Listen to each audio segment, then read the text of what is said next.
All right, good morning, everybody. Time is now 9:31 a.m. Today's date is October 1st, 2024. This is the time and place for our regularly scheduled business meeting.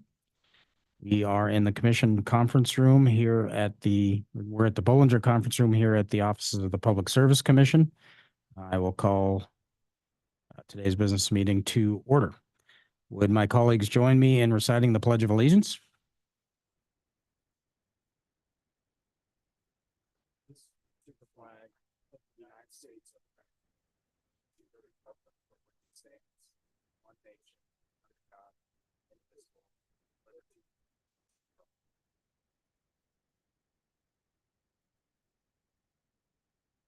All right. Thank you, colleagues. I would note for the record that Commissioner Pinocci, myself, Vice President Fielder, and Commissioner Bukacek are present in the Bollinger Room. Commissioner O'Donnell is absent, but may be joining us. All right, colleagues, I would ask for unanimous consent to revise the order of the agenda this morning by moving the announcements prior to public comment. Is there objection to revising the agenda in that regard? Seeing none. All right, we do have an announcement this morning for those of you that are in the audience and are here regarding the North Star matter. I would note for the record and for your information that on our agenda, we had noticed up a show cause hearing scheduled in docket 2020.09.094 concerning the Commission's investigation of North Star Development LLC. Per the terms of the Commission's order to show cause numbered 7744 little c, North Star gave North Star the ability to waive its right to a hearing by filing a written response to the order to show cause. And on Friday, September 27th, North Star filed a timely written response to the order to show cause issued by the Commission. Counsel for North Star has confirmed that the company waives its show cause hearing. As a result, today's show cause hearing is vacated. However, the Commission will consider whether North Star's written response is adequate, particularly when determining whether to pursue penalties against North Star. Even so, if any member of the public would like to comment on the North Star matter, please do so during the upcoming public comment period during this business meeting. All right, thank you, colleagues. And let's turn to public comment. Montana Public Service Commission welcomes public comment on any matter that is on today's agenda or on any matter that is within the jurisdiction of the Montana Public Service Commission. Are there any public commenters in the room? If so, please come forward to the microphones up front and state and spell your name for the record. Any public commenters this morning? Public commenters this morning? Seeing none in the room, are there any public commenters online? There are. Okay. All right. We will call on folks who would like to comment by the order that they indicated to the Commission that they would like to comment. So first up is Mr. Christopher Cooey. Christopher, are you on? Yes, Mr. President. All right. Thank you. Please state and spell your name for the record and provide your comment. Sure. Thank you, President, Commissioners. For the record, my name is Chris Cooey, C-O-U-E-Y. So I know I've made some comments here in the past on this agenda topic, and I've read through the responses that North Star and more specifically Mr. Mills have provided, and while I'm not impressed, I'm also not surprised at the responses that they gave. Time and time again, we see everything that comes from not only North Star, but their contractor, Rocky Mountain, essentially come back to blame the homeowners, right? So to their credit, they have finally admitted that there is a supply issue, but in their audacity have managed to somehow turn that around and still make it our fault and say that, well, yeah, there is a supply issue, but the issue is that they want more water than we can provide. So it's the same old story over and over again. And yeah, I don't find that any of the answers they provided are sufficient to show that they've done anything to try and provide an adequate service to us as the property owners and residents. The fact that they seem to have misplaced 1 million gallons of water a month is astonishing. And then once again, turn around and blame us and say, well, there must be somewhere, someone somewhere that's bypassing the lines, or the meter's not working, or, whatever excuse they could possibly come up with to say that it's not their fault, but it's our fault. So I can tell you that I've referred to some of my professional experience in my comments in the past right here in the city's finance office. And so currently, I'm the deputy director of transportation for this city, which means that I'm responsible for not only calculating, but tracking, making sure that we collect our street maintenance assessments that the property owners here in town pay. And throughout the year, if those numbers don't seem to be adding up to what I was expecting there to be, my first instance is that I look inward and I say, well, were my estimations correct? Were my calculations correct? Did I do something wrong? And is that why the numbers are off? And then from there, I might go to the disbursements that we get from the county. Well, were the calculations wrong on that side for the money coming in? Did it go to the wrong place? It's there, but it just didn't make it to my bucket where it's supposed to be. The very last option that I would ever look at is to assume that the property owners have done something to get around paying their assessment. But that's not the case with this utility. They always automatically assume that us as the property owners have done something wrong. And it's a little ridiculous at this point. In addition, their answers about essentially, most of their answers ended in the fact that, well, that would be a costly process to go through. That would be a costly process to go through. If I went to my commissioners every time they asked me a question and said, well, have you thought about this and have you thought about that? And the only answer I gave was that could be a costly process. And I didn't have explanations. I didn't have options. I didn't have some sort of a program that I could present to them to say, yeah, here's a choice for you to make. It could be costly, but it is a choice. I could tell you that I'd be out of a job pretty quick. So I don't understand why this utility seems to think that, their customers are the problem. But I would hope, and it seems like from some of the answers that they provide that perhaps their new legal counsel is hopefully steering them in the right direction of trying to correct this issue. And they're saying, you know what, don't do the easy thing, do the right thing. It sounds like maybe they'll be coming to make a rate case and try to address something like block rates and to try and actually fix the problem. But in the answers that were given, I didn't see any solutions to any of our problems. So thank you for your time. I appreciate you letting me speak. Thank you for your time, Mr. Cooey. We appreciate your comments. All right, the next identified commenter is Brenda Stewart. Is Brenda on? Good morning. Yep, I'm here. All right, good morning. Please state and spell your name for the record. Yeah, my name is Brenda Stewart, and it's BrendaSteward.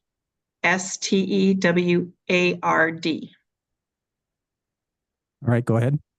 Okay, I just wanted to address some of the topics that I've read in the water company's responses. I will say that I did not receive the one on 9/27. I just found out about that one. But the topics I want to address, and I'm going to try to move along quickly, is the 1,000,000+ gallons of water that's not accounted for, the communication to the customers, and the suggested rate increase.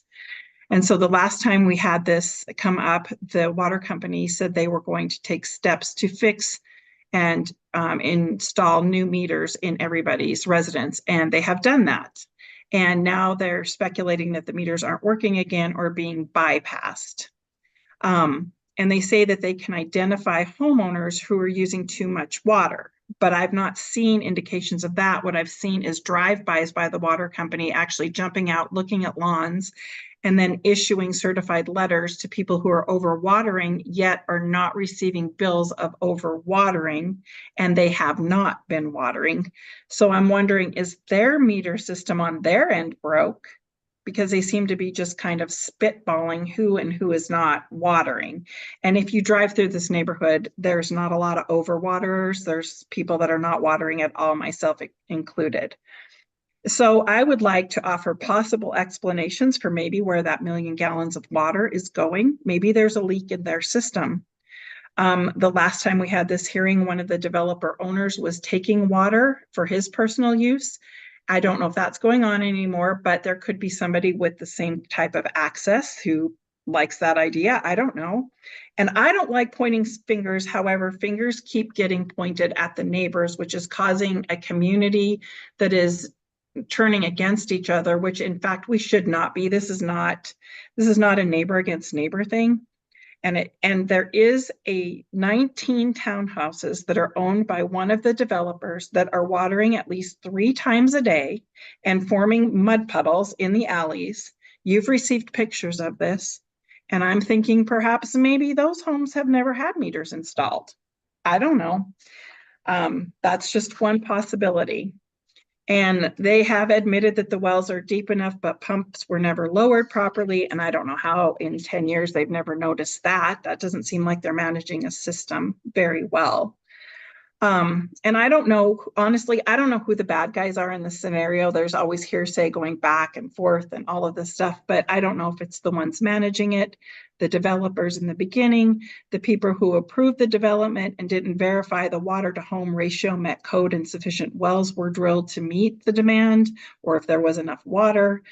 The people who wrote the covenants that required a tree and lawn for every home instead of xeriscape. The people who sit on the board to protect the public, and they had an issue brought to them 4 years ago, never officially monitored if they followed through, and assumed they had, took them at their word. What I do know is it's not the homeowners who bought into a subdivision believing everything was up to code and ready to move their families in, protected by a government oversight who provides approval for subdivisions. And even those who are watering excessively are not accounting for the ones that aren't. And then there was the matter of communication where they're saying that they have been communicating with the neighbors. They have not adequately done so. They have put up signs. They have sent boiling restriction notices to our email. They have sent a watering ban email, but they have not provided a problem with a solution.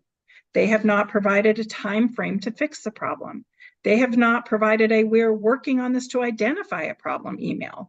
They have not provided "thank you for your patience, we're working on this, this is what we've done so far" at regular intervals. Nothing. Again, who's at fault? They're saying they're telling the homeowners association, and maybe they're not forwarding the information. But they are in fact the service provider. We don't expect Spectrum to send a Verizon notice. Like, they have our emails because we've gotten emails. But they need to provide us something. And then as far as a rate hike goes, just because we're using too much water, or is it to help offset missing water? I don't know. But what isn't ridiculous is if they had fixed the problem in the first place, maybe a small rate increase could be entertained. But it was not, it is not, and we continue to receive the same inadequate service, and they want us to do it at a higher price. This, in my opinion, is not a solution, because we don't get to shop around for a better service because there's no competitor. We can't drill our own wells. So this is essentially like a hostage situation. We have nowhere else to go. I heard frustration in the commissioners at the onset of this latest catastrophe. I heard solutions offered by commissioners: get a water truck until they figure it out, get the wells looked at the off season to ensure functionality at the high season. None of this was done. They keep extending their responses, not identifying any solutions, except apparently a rate adjustment. And respectfully, in closing, if the commission can't fix this and we have no authority, and they have no authority, then why are we pleading our case? Because I don't understand it. Are we responsible as homeowners to fix this in court?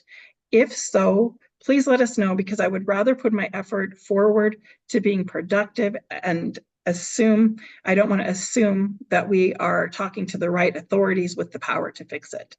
If not, I don't want to waste my time anymore or yours any longer. So I would plead with you to please take legal action or whatever it takes to fix this, or don't, but please let us know, because there's too many assumptions being made and we know what assumptions do. Thank you for your time, and I appreciate you listening. Thank you, Ms. Stewart.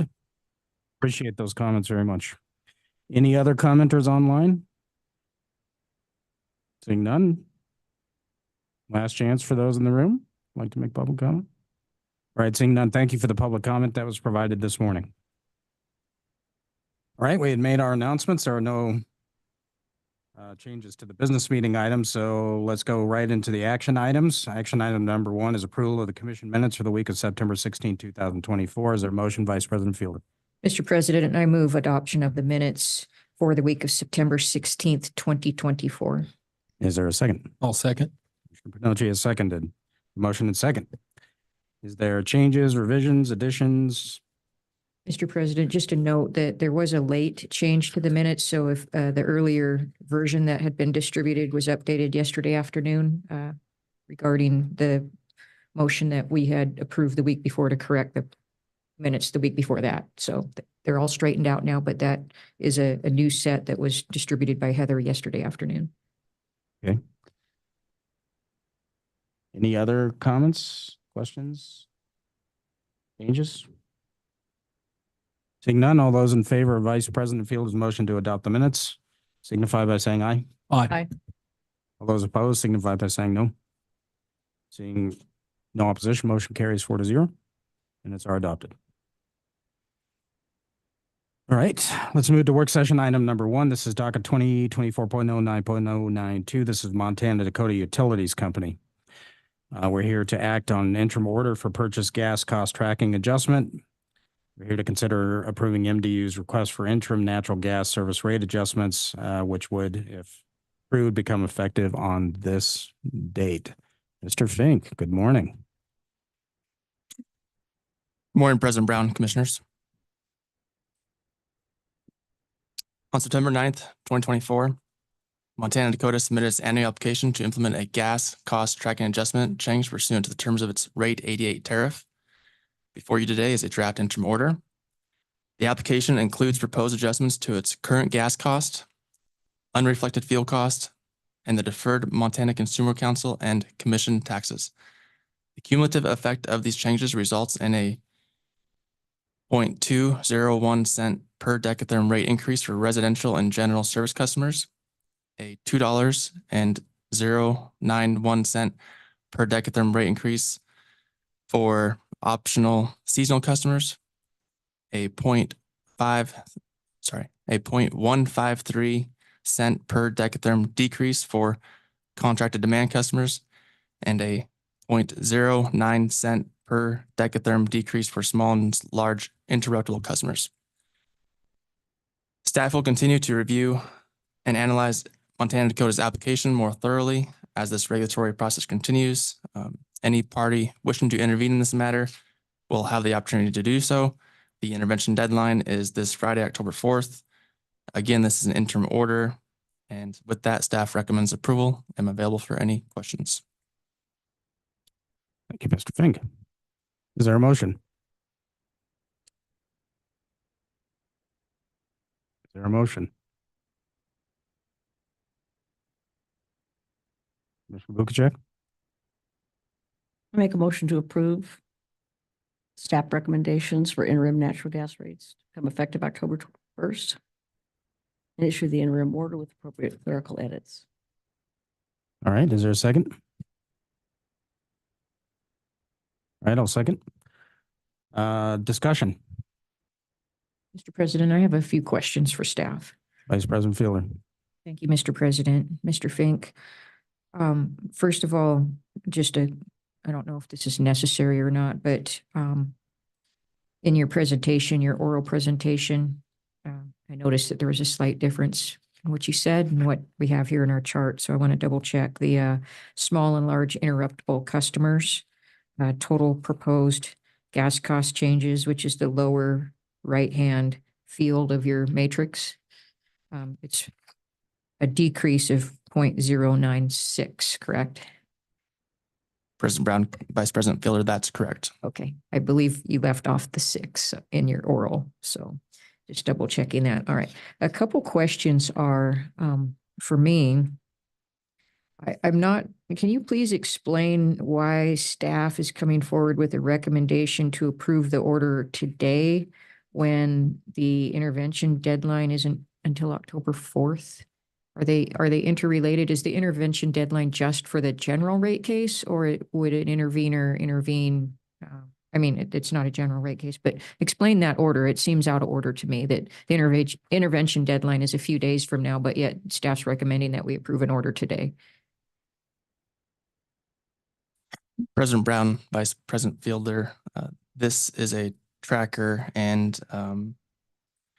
the rate goes into effect October 1st, and they filed this September 9th. And so pursuant to the regulatory process, the intervention deadline was set to October 4th, which is, it can vary with applications with trackers. I see legal counsel on the edge of her seat. Maybe Ms. Webster would like to come up and address this for us. Thank you. President Brown and Vice President Fielder, to add on to that, I would say that it is typical for the commission to sometimes have an interim order that goes into effect before the deadline for intervention. In this case, MDU is required to submit their rate 88 tracker application 20 days before they would request approval. So as Mr. Fink mentioned, this is a pretty tight turnaround. We had the notice of intervention deadline out a little bit ago. So as he said, the deadline for intervention is October 4th, and there will still be procedures for discovery and any intervener testimony if necessary. But it is common in our process to have an interim that is just based on the application and not based on intervener testimony or further discovery that would come later. Okay, so going to paragraph 18 of the order then, I think this concern or red flag that I see in here is resolved by the fact that this is an interim order and that the commission can review the material that might be brought forward in an intervention and make adjustments accordingly, correct? Vice President Fielder, that is correct. Okay, thank you. My second question, Mr. President, if I may, or I guess my third point here goes to the difference between the optional seasonal customer rates and why there's such a large difference there. Were the optional seasonal customers being charged something much, much lower? I see that, you know, this kind of equalizes out to the rates being somewhat similar to the residential and general service customers, just slightly higher, I guess slightly lower. But why is there such a big difference between the optional seasonal customers rate that they were paying and what's in this order? President Brown, Vice President Fielder, what I can tell you about the optional seasonal customers, it is a seasonal rate. In this case, they're implementing a rate from October through May, and the previous rate was from June through, I believe, September it was, if I recall correctly. And so this is a winter rate, and I could look into this more further. However, I believe it's from the increase from from the summer rate to the winter rate, which is why due to the substantial increase. Thank you very much. That clarifies that for me as well. Thank you, Mr. President. Additional discussion? Commissioner Pronouncci. In case we have listeners today, why are the rates going up? Did the price of gas go up? I understand natural gas has come down in price. What are your thoughts there? President Brown, Commissioner Pronoucci, and in MDU's application, MDU stated that The proposed current gas cost adjustment is due to a commodity cost of natural gas increasing by 0.111 cent per decatherm. And also it was due to an increase in the overall changes in pipeline and other costs that resulted in a 0.005 cent per decatherm. Follow up, Mr. President. Follow up. Some concerns that the ratepayer keeps bringing up to me. If we're going to generate more natural gas, electricity, will that raise the price of natural gas to heat our homes? I know that they don't talk about that much, but it stands to reason that natural gas is a volatile market. Prices go up and down. When coal, for instance, it does not. It stays pretty consistent. Do you think that generating electricity with natural gas affects the market to where the ratepayer heating their home has to pay more? I know that that's a tough question, but the ratepayer keeps bringing it up to me. So I said I'll try to voice that. Do you feel that if we avoided generating electricity with natural gas, this would help lower the price for natural gas heating homes in the wintertime? What are your thoughts there? Do we have any evidence of that? President Brown, Commissioner Pronocci, I can't answer that at this time without doing further research on that. Sure.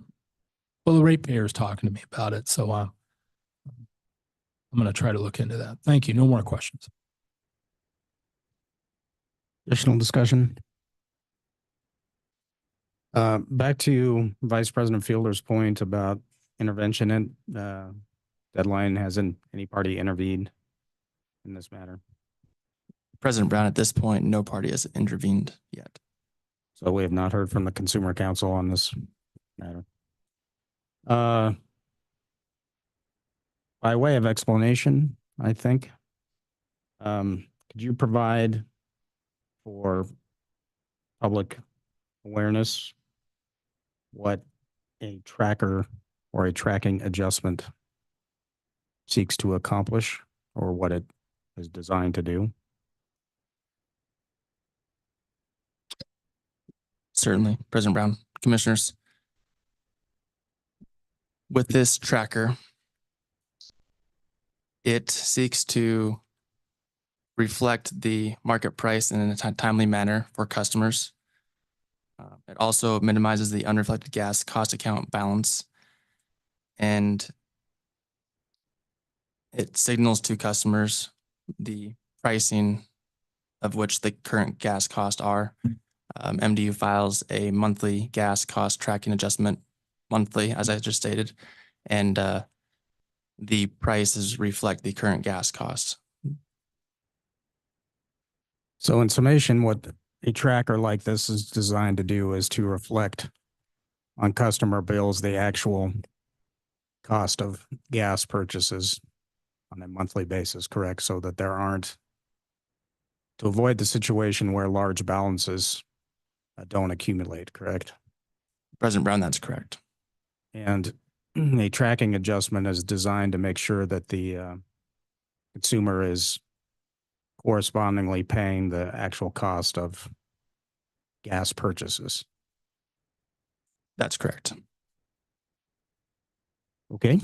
Additional discussion or questions? Additional discussion or questions? I guess one more question then. So when we're considering a tracker, matters such as this, is what we are acting on is the fact that the utility, such as MDU in this particular case, has actually made market purchases in order to provide supply to its customers, correct? President Brown, that's correct. And they are simply passing through the cost to the customers. Correct. Okay, additional discussion? Additional discussion? Seeing none, all those in favor of Commissioner Bukacek's motion signify by saying aye. Aye. Aye. Aye. Aye. All those opposed signify by saying no. Seeing no opposition, motion carries 4-0. All right, thank you, staff.